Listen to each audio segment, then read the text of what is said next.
भारतीय सनातन हिंदू परंपरा में पंच कैलाश की एक संकल्पना है, जिसमें से एक कैलाश भारत के बाहर चाइना के तिब्बत स्वायत्त क्षेत्र में पड़ता है, जिसे हम कैलाश मानसरोवर कहते हैं। जबकि बाकी के 4 कैलाश पंच कैलाशों में से भारतवर्ष में ही पड़ते हैं, जिनमें से 3 कैलाश हिमाचल प्रदेश में और एक आदि कैलाश उत्तराखंड में पड़ता है।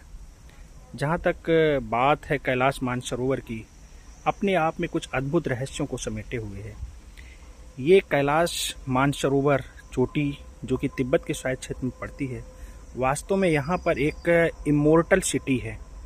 एक ऐसा शहर जिसके बारे में आप सोचेंगे तो आपको बहुत ही अजीब सा लगेगा। एक हिडन सिटी है यहाँ पर। इस हिडन सिटी को बुद्धिज्म में और चाइनीज में या तिब्बती लोग इसको शंग्रीला कह के भी संबोधित करते हैं। इसलिए हिडन सिटी है क्या, हर युग की समाप्ति के बाद में हमें पता है एक युग समाप्त होता है और दूसरा युग शुरू होता है। जैसे कलयुग की समाप्ति के बाद सतयुग आएगा और इसी तरह से चारों युगों की एक साइकिल चलती रहती है। तो सोचने की बात है, जब एक युग समाप्त होता है तो दूसरे का पुनर्निर्माण स्टार्ट होता है। तो इस निर्माण के बाद में नवीन सभ्यताओं का विकास होता है, प्राणी मात्र का विकास होता है, नए जीव जंतु बनते हैं। ऐसे में ये जो शंग्रीला है या जो कैलाश मानसरोवर के अंदर छुपी हुई हिडन सिटी है, इसका महत्व बढ़ जाता है। वास्तव में ये जो हिडन सिटी है, यहाँ पर आज की तारीख में जब पूरी दुनिया में हम देख रहे हैं कि तमाम प्रजातियाँ हैं जो विलुप्त होती जा रही हैं। जैसे हमने पढ़ रखा है, डोडो पक्षी विलुप्त हो गया, डायनासोर विलुप्त हो गया, और ऐसी ना जाने कितनी ही प्रजातियां हैं जो विलुप्ति की कगार पर हैं। तो जो कुछ भी अपने यहाँ आज की तारीख में विलुप्त होता जा रहा है, इन विलुप्त होने वाली प्रजातियों को इस शंग्रीला में, इस हिडन सिटी में संरक्षित करके रखा जाता है।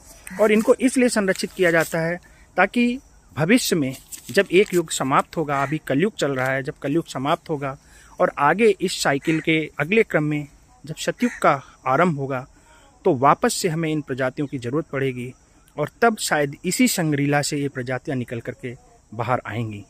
तो ऐसे में ये हिडन सिटी बहुत ही महत्वपूर्ण हो जाती है।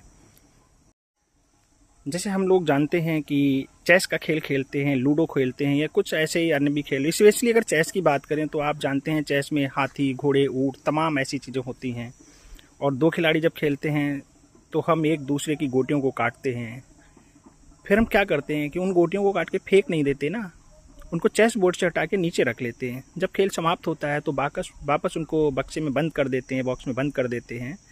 इसलिए बंद कर देते हैं ताकि अगली बार जब हम फिर से वो खेल खेलना शुरू करें तो इन्हीं गोटियों को निकाल करके वापस से खेल स्टार्ट हो। बस ईश्वर की दुनिया भी ऐसे ही चलती है। युगों के आने और जाने का एक क्रम लगातार लगा रहता है। एक युग की समाप्ति के बाद जब नया युग शुरू होगा तो वापस से यही हाथी, घोड़े, ऊंट, हम और आप जो धीरे धीरे करके विलुप्त हो गए हैं या आगे चल के विलुप्त हो जाएंगे, शंग्रीला में इसी माउंट कैलाश के आसपास इनको संरक्षित रखा जाएगा और आगे चल करके एक नई सभ्यता, एक नई दुनिया के विकास में इनका यूज होगा।